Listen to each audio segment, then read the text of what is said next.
Welcome back. So, it's legal, you can buy things. Now we're going to talk about people buying and people giving back because they bought some things that they shouldn't have. So currently there are about 45 licensed shops, both Palestinian and Israeli owned, that are licensed in Israel. Most of them are in the old city of Jerusalem, and I've circled here the Via Dolorosa, the path that Christ walked, where the greatest number of tourists frequent, and that's where you will find the greatest number of shops. So just like there are lots of different people, there are different types of shops because we all like a different experience. So I've identified and I've categorized the different types of shops that people like to frequent. So there is the art gallery shop, the tourist shop, the cabinet of curiosity, the museum shop, and then the home shop. But just like there are a number of shops, there are also a number of different types of people who are frequenting the old city and the market in Israel. And I've characterized them. Through many interviews, I've been able to group together sets of consumers, creating these categories based on shared and similar characteristics. I spend a lot of time talking to people, so I'm going to take you through some of these folks. So the explorer type, they are, young backpacker types who want a really authentic experience. They like to shop in the cabinet of curiosity, which is like your grandparents' attic. There's no order to the store. The artifacts are dirty in boxes. The dealer is dressed like a Bedouin. The whole thing feels more authentic. You get to paw through boxes. The artifacts are dirty. And a recent buyer to one shop just related a story to me where they purchased an item and they took it home and they thought it was too dirty, so they decided to wash it, and it immediately fell apart into three pieces. Three ancient pieces, but not of the same pot. They were put together, and that's what's known as a composite, and under the Israeli law, it's illegal to sell composites as the real thing. So I told the buyer I could put them in touch with the Israel Antiquities Authority so they could make a complaint or a report, and they turned to me and said, "Oh, thanks, but I love that guy, and I'll probably buy more things from him." These are my days talking to folks. In another encounter with an explorer tourist in an antiquity shop, the individual wanted something from the year 0. The dealer said to them, "You mean from the time of Jesus?" And the collector said, "Yeah, the time of Jesus. I have $500 and I want something from the time of Jesus to take back to Australia as a present for some friends." And remember, I've been doing this work since 2002, and this predates the Syrian civil war. So the Australian guy says, "I was just in Syria, where I saw a lot of really interesting archaeological artifacts for sale at much cheaper prices, but I didn't buy them because no one could give me a certificate of authenticity. I knew that if I purchased them in Israel from a licensed shop, I could get a certificate, and I knew they would be real." So remember, for the purposes of clarification, the tourist isn't asking about an export license, which would actually allow them to legally take the artifact out of Israel back to Australia. He's really concerned with the authenticity, whether or not the artifact is genuine. The transaction ensued, and the tourist left with a small bronze cross, a figurine head from the Persian period, and a Roman coin, all for around $500. With each artifact, he received a certificate of authenticity produced by the dealer. The tourist didn't ask for the export license, but the dealer offered it. Now, whether the dealer offered the licenses because I was there, I don't know, but the explorer walked away satisfied with their purchases as being authentic. So our next type of tourist are the elite tourists, and these folks like to buy high-end, expensive, one-of-a-kind things, and they pay a lot of money for the real thing. They want archaeological artifacts with a connection to the ancient past, but they never ask questions about where it comes from or if it's real. They just assume they're paying top dollar and they're getting the real thing. In this way, they avoid any nasty associations with looters or illegal elements that might be associated with the procurement of these artifacts. They assume that all of the pieces are legitimately available for sale and are also authentic. Between 2009 and 2014, Hobby Lobby president Steve Green and his company, the Hobby Lobby, which is a craft store in America, collected Holy Land artifacts. And they were really interested in textual materials like Dead Sea Scroll fragments, Bibles, and other ancient papyri. In their book, Bible Nation, the United States of Hobby Lobby, Professor Candida Moss and Professor Joel Baden suggest that Green changed the market for Holy Land antiquities with their acquisition of over 40,000 artifacts. I can confirm this because during the period around 2010, 11, 12, I knew something weird was going on in the market. I have been visiting every year, collecting data, and all of a sudden people didn't really want to talk to me, and I couldn't really understand what was, some years the pots from our sites were really hot ticket items. Some years they weren't, and so I couldn't really figure out what consumers' demand was. So at the same time Steve Green and Hobby Lobby were amassing their collection, they were also building and funding the construction of the Museum of the Bible, a museum which opened in November of 2017 in Washington, D.C. Some of the artifacts they collected are on display and available for study at the Museum of the Bible, right? So they bought artifacts, they built a museum, and then they donated some of their artifacts to the museum, receiving a tax break. We can talk about, or you can think about, the conflict of interest in that. But in addition to Dead Sea Scrolls, Steve Green also bought a lot of other objects. And in 2010, Green and his trusty antiquities advisor, Scott Carroll, seen here, so that's Steve Green, that's Scott Carroll, they went to the United Arab Emirates. Now remember that map that Eitan Klein put together where United Arab Emirates, that's the key to everything, right? And there they met with some antiquities dealers who were licensed in Israel and a third UAE dealer, and they were looking at 1,500 cuneiform tablets, 500 cuneiform bricks, and 3,000 clay bullae, all probably from Iraq. The objects allegedly belonged to the family of a third Israeli dealer who wasn't present in the UAE. But there were all kinds of red flags in this transaction. So artifacts from Iraq were sold in the UAE by dealers who were licensed in Israel.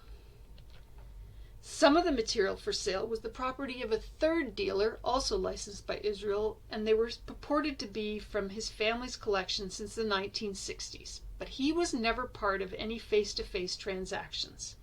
And at one time, it was purported that the material was located in the U.S. Once they were purchased, the antiquities were shipped to 5 different Hobby Lobby store addresses. On the customs, they were in small shipments of boxes of 1 to 3 boxes to each of these 5 different locations.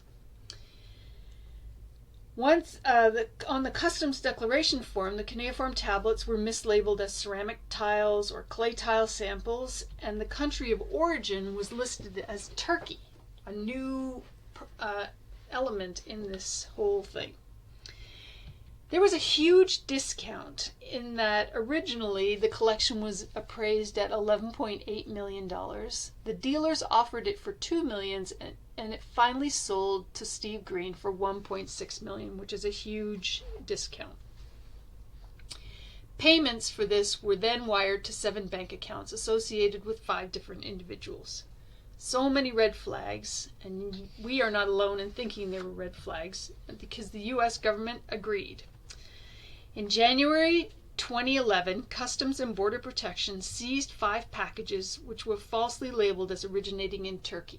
They had been alerted to this, the discrepancy in the customs forms by the FedEx people who were moving the material, right? The items arrived at 3 different Hobby Lobby addresses labeled only as ceramic tiles or clay tile samples. And following its investigation, U.S. Customs seized roughly 3,500 objects, the 400 cuneiform and 50 cuneiform tablets, and the 3,000 clay bullae. In July 2017, After a 6.5-year probe, the U.S. Attorney's Office in Brooklyn filed a civil forfeiture complaint as part of the settlement agreement with the Arts and Crafts Company.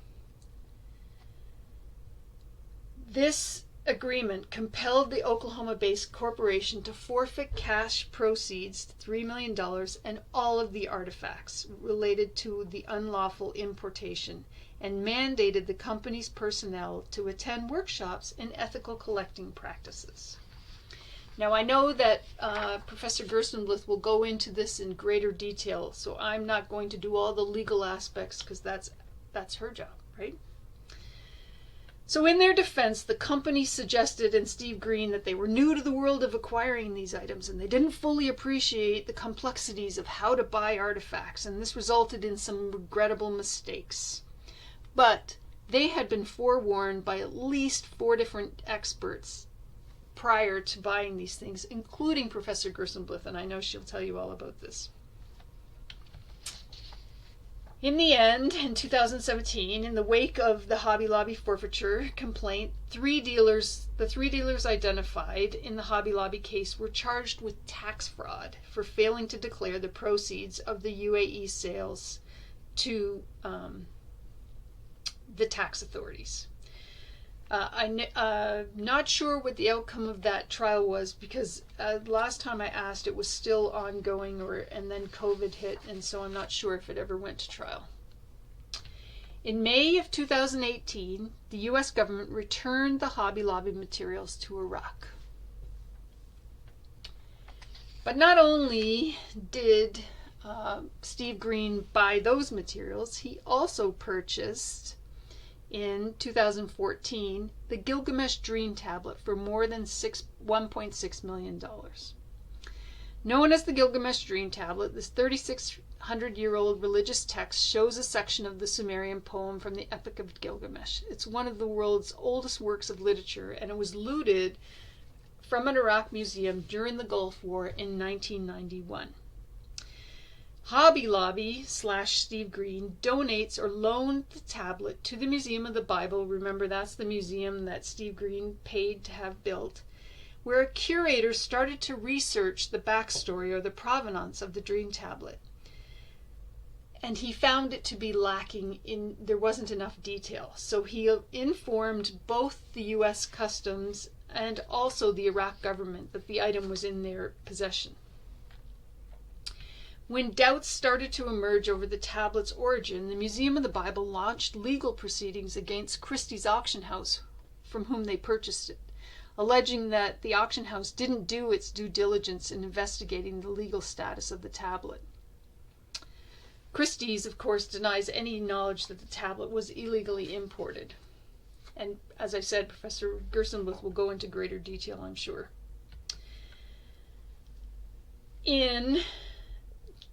So the tablet was seized from the museum by U.S. agents in 2019, and in July of 2021, a U.S. federal judge entered an order for its return to Iraq.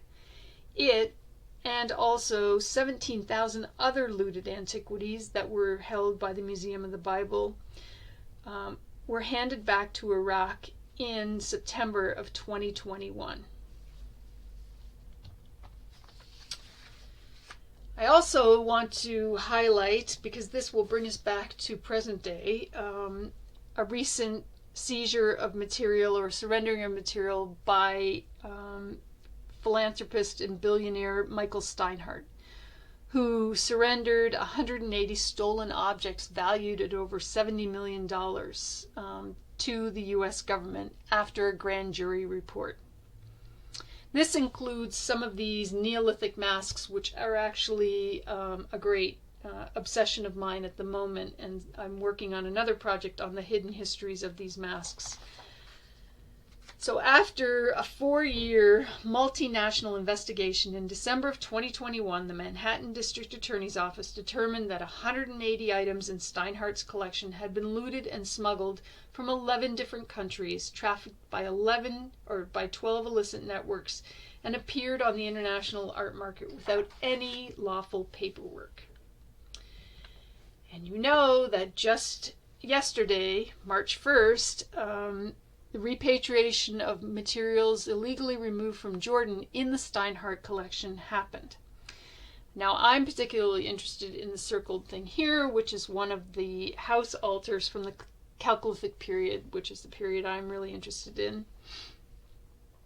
which was this particular piece was probably smuggled out of Jordan to Switzerland by Rahani, who you may or may not be familiar with, who was a dealer who was licensed in Jordan prior to your 1976 law. The Chalcolithic altar first surfaced in the international art market in July of 1995 when Steinhardt purchased it for about $10,000. But it has no real provenance. We don't know where it comes from. And now it's back with you. In addition to the Chalcolithic altar, you also received 4 Neolithic bulls, a couple of tombstones from Zohar, and a bronze picture with a snake-shaped head. So, and an Asarte. Some repatriation success stories here. Ultimately, what we want to know is, or what we want to remember, is that archaeological looting is all demand driven. So someone like Steinhardt wants to own a mask, then a site like this, Wadi el-Katafi, a Neolithic site, might get looted. No, okay, I'm not suggesting that we found any masks at Katafi, no, but that's what drives looting, is demand. Okay, so back to our who's collecting these things. Another category of tourists buying antiquities in the marketplace are the religious tourists. This is the greatest number. They're people who are traveling with their church or their synagogue or whatever religious persuasion they are, and they are looking for something associated with a period, a person, or something to do with the Holy Land. They want religious associations. They will buy a lot of low-end things, and really one of the most ubiquitous or the most common things that they buy are widow's mites. And these are those small coins that are integral to the story in Mark 12:41-44, where Jesus is telling his disciples about the widow who donates 2 small coins that she can barely afford, while wealthy people who donate much more. And Jesus explains that the small sacrifices of the poor mean more to God than the extravagant but proportionately lesser donations of the rich. So these individuals are also interested in acquiring materials related to stories from the Old Testament, especially pots from the City of Sin. And you can see here, from the age of the patriarchs and the matriarchs, we have a lot of marketing that goes along with these artifacts to make them more appealing. Now, the last type of tourist type are the charter tours. And these are folks who know each other they all went to the University of Jordan, or they all belong to the Friends of Archaeology, or they all belong to the Rotary Club. And they will buy things that are reminiscent of the visit. So they're not so interested in religious things, and they'll shop wherever the bus drops them. And their guide usually has a place in mind, because many of the guides get some commission on the artifacts or the things that their tourists buy. Dealers have told me that if one person on this trip buys an antiquity, then everybody else does. And so it's a very interesting makeup of purchasing. So they like to frequent also museum type shops where artifacts are laid out in dioramas like they were in museums, and they often come with a timeline or some kind of description of exactly where they were found. Both religious and chartered tour groups have very similar buying habits. They like to buy Byzantine oil lamps, small jars, and pots, usually things that are less than $100 or $50. They meet the low-cost, portable, dustable, understandable criteria that Nelson Graeber, an anthropologist, articulated. They're both willing to buy replicas, but they don't really want them. They really want the real thing because they want to feel closer to Jesus by taking home something that Jesus might have touched. But as you know, the internet has changed everything because now you don't even have to travel to the Holy Land. Any one of us could look up online on eBay, put in Holy Land pots, and so many things pop up. Whether you're getting the real thing or not, that's for you to decide. It's a buyer beware situation. But you can do this from the comfort of your own home. But the one thing that I want to remind you is that desire for pots from places like the City of Sin leads to looting at places like biblical Sodom or Babadra, which it has been identified or equated with biblical Sodom. And sadly, for the people of Jordan, this means a destroyed landscape and destroyed artifacts and scattered ancestors on the surface, because the one thing that looters don't take are the human remains. All right, so many of you know I've been following the pots for years, and so I have a pretty robust, and the pots are pots from the site of Babadra, so I'm tracking them around the world, trying to figure out where they are and how they got there, and if they're on display. And so I encourage you to take a look at the Follow the Pots Project website. I also have a pretty robust Facebook group that's been described as a nerdy Facebook group with a lot of cool content where people share information, and I post a lot of things that are going on. I'm also pretty active on Twitter. If you're out there, you can follow me at @Kersel. But I really have to thank the Department of Antiquities in Jordan, the Palestinian National Authority, Ministry of Tourism and Antiquities, and the Israel Antiquities Authority for facilitating this research, providing me research permits. I want to thank our colleagues, partners, and communities, the communities of Feifa, Safi, and Masra, people like Nancy Lapp, Walt Rast, Tom Schaub, and Marilyn Schaub, and the many interviewees, because I'd be nowhere without them. And also, none of this is free, so I have to thank our many sponsors, and I want to thank you. So that's it from the Mound to the Mantelpiece, selling, buying, and repatriating ancient artifacts.